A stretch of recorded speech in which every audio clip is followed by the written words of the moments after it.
Hello everyone, this is Ahmed Kazim once again from Park Gamers Republic, and in today's video we are taking a look at the XPG SX8000 NVMe PCIe SSD and the Storm RGB M.2 heatsink. We just recently covered the XPG Spectrix G40 RGB RAM and its review is live on our website, so make sure to check that out. As for this video, let's start with the SX8000 M.2 SSD. So this is what the box looks like. We got the 256GB model. There's a picture of the SSD in the middle. The XPG logo can be found on the top left corner. It's based on 3D NAND flash and uses NVMe 1.2 protocol. As for the form factor goes, it's a M.2 2280 SSD and uses PCIe Gen 3 4 lanes. On this side we have the form factor, model name and XPG logo. Then on the back we have some features listed in multiple languages like PCIe Gen 3 X4, support NVMe 1.2, etc. On the right hand we have the QR code and the information sticker. And over here we have the XPG logo once again, along with some more features like advanced LDPC error correction code, DRAM cache buffer and SLC caching. So yeah, let's check out what's inside the box. And here it is, a tiny M.2 PCIe SSD in a double-sized box. Well, we all can agree a smaller box wouldn't be attractive, right? So yeah, this is the XPG SX8000 256GB NVMe SSD in all its glory. This is the side that will be visible in your system. On one side we have the Silicon Motion 2260G controller. In the middle we have the Nanye DRAM cache buffer, and below the sticker we have the 3D NAND flash memory. The model name, capacity and model number are present on the sticker. Like most PC hardware, it's also made in China, and there's a bunch of certification present here as well. Now let's have a look at the back. From here you can get a better picture of the 3D NAND flash. We have ADATA written on it. Then we have the Nanye DRAM cache buffer again, while the controller side seems somewhat empty. The curved cut on this side is for holding it together with the motherboard via a screw, while this is the port that goes into your motherboard. So that was the ADATA XPG SX8000 NVMe SSD. Now let's have a look at the XPG Storm RGB M.2 heatsink. Design wise, the box looks pretty similar through the XPG line. We have the model name at the bottom left, while the logo at the top.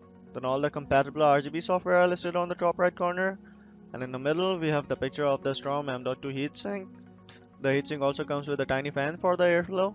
Over here we have the XPG logo again, and some features listed like for gaming desktops, for M.2 2280 SSD, RGB lighting. On the back we have RGB M.2 2280 SSD heatsink written in multiple languages. Then there's a QR code for more details. The information sticker and the certifications are present at the bottom right corner. XPG logo and a Storm M.2 written over here. So let's go ahead and open it up. And here it is, the XPG Storm M.2 SSD heatsink. And I'm holding it upside down. Nice. Anyways, here's a sticker that says adjust the fan voltage between 10.5 to 12 volts according to your noise reduction needs. Let's take the heatsink out. Cardboard box opens up like that, and a little push will release the heatsink. So on top we have the XPG logo and the fan. Over here we have the information sticker, warranty void if removed. As for RGB, these white lines that you're seeing are what glows, and of course the logo glows as well. Seems like the other side is empty. At the bottom we have a double-sided tape to attach it to your M.2 SSD. And from here we have two cables coming out of the heatsink. My camera seems unable to pick these cables up perfectly, so I'll add better pictures in the review.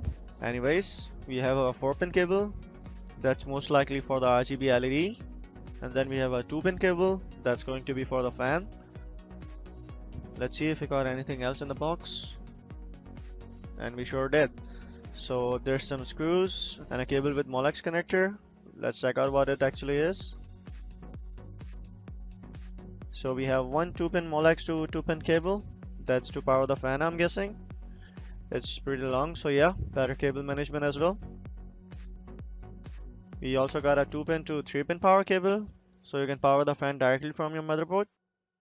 And here's a 4-pin to 4-pin RGB cable, most likely because the format on the heatsink cable doesn't match your motherboard's port, nor is that a long cable, so this is what they came up with. Now let's check out how the SSD and this heatsink goes together. So I'm guessing you peel the cover from the double-sided tape and slide it in here like that, install it onto your motherboard, install the cables, and you're good. Well, we'll check that out in the review, so don't forget to check that out, and don't forget to like and subscribe to our YouTube channel if you like our content. And I guess that's it for today. This is Ahmed Kazim. See you in the next one.